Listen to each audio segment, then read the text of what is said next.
प्यारे देशवासियों, नमस्कार। आज का दिन भारतवर्ष के लिए मैं समझता हूँ बहुत क्रूशियल दिन है। आज किसानों की और सरकार की 8वें दौर की मीटिंग हो रही है और 44 दिन आज किसानों को दिल्ली के चारों तरफ बैठे हुए हो गया है।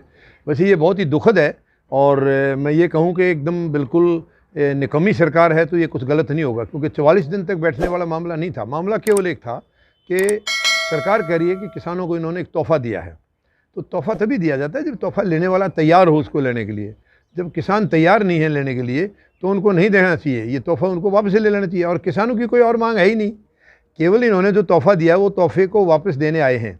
लेकिन नहीं, सरकार है कि जिद पर अड़ी हुई है कि नहीं, हमें तो तोहफ़ा जो है ना अब वापस लेना ही नहीं है। ये बहुत ही घटिया बात है, बहुत गलत किस्म की बात है। आज मीटिंग चल रही है, उम्मीद मुझे बहुत कम है, क्योंकि जिस किस्म की जिद पर सरकार खड़ी है बहुत गलत है। ये देशद्रोही नीति है। और अगर आज ये परिणाम सही नहीं निकलता है, आज मीटिंग अगर कामयाब नहीं हुई है, तो ये इस देश के लिए बहुत बड़ा दुर्भाग्य होगा।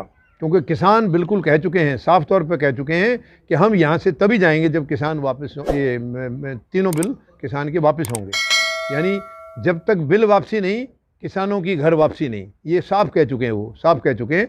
और सरकार अड़ियल है।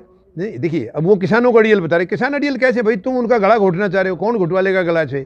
ऐसे थोड़ी होगा। तुम ज़बरदस्ती इस देश को लूटने की तैयारी कर रहे हो, क्योंकि ये निजीकरण की तरफ देश जा रहा है। काफ़ी चीज़ें बेच चुके हैं, अब इन्होंने धरती को बेचने का एक प्लान किया है। तो उसको किसी भी हालत में किसान नहीं होने देगा, क्योंकि ये बहुत मेहनत से, कड़ी मेहनत से, खूब परिश्रम करके ये ज़मीन जायदाद दौलत बनाई जाती है। उसको कोई कैसे लौटा देगा? और इनसे छीन करके कोई 2 घरानों को सौंप देगा, ये किसान कैसे बर्दाश्त करेंगे? और किसान नहीं, ये देश बर्दाश्त नहीं करेगा, उनको देश बर्दाश्त नहीं करेगा।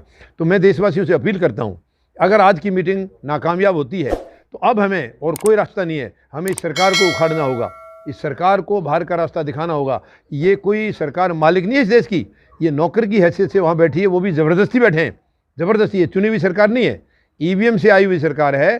तो इस सरकार को अब ऑफिस में रहने का कोई अधिकार नहीं है। जब इनको कोई काम करना ही नहीं आता है, केवल बेईमानी है, केवल इनको भ्रष्टाचार फैलाना है, तो वो हम इजाज़त नहीं देंगे। ये देश हमारा है, हम देश के मालिक हैं, ये नौकर हैं और गलत नौकर हैं, ज़बरदस्ती बैठे हुए हैं। हमें ऐसा नौकर नहीं चाहिए।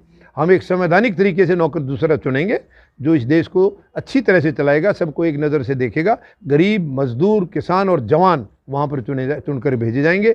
तो मैं देशवासियों से अपील करता हूँ कि अगर आज ये कामयाब नहीं होती है मीटिंग, तो अब सब बाहर आ जाएं, सड़कों पर सब आएँ और इस सरकार को उखाड़ना ही होगा। अब इसके अलावा कोई रास्ता नहीं है, क्योंकि किसान को मिटते हुए हम नहीं देखना चाहते। अगर किसान नहीं रहेगा तो देश नहीं रहेगा, किसान बचेगा तो देश बचेगा।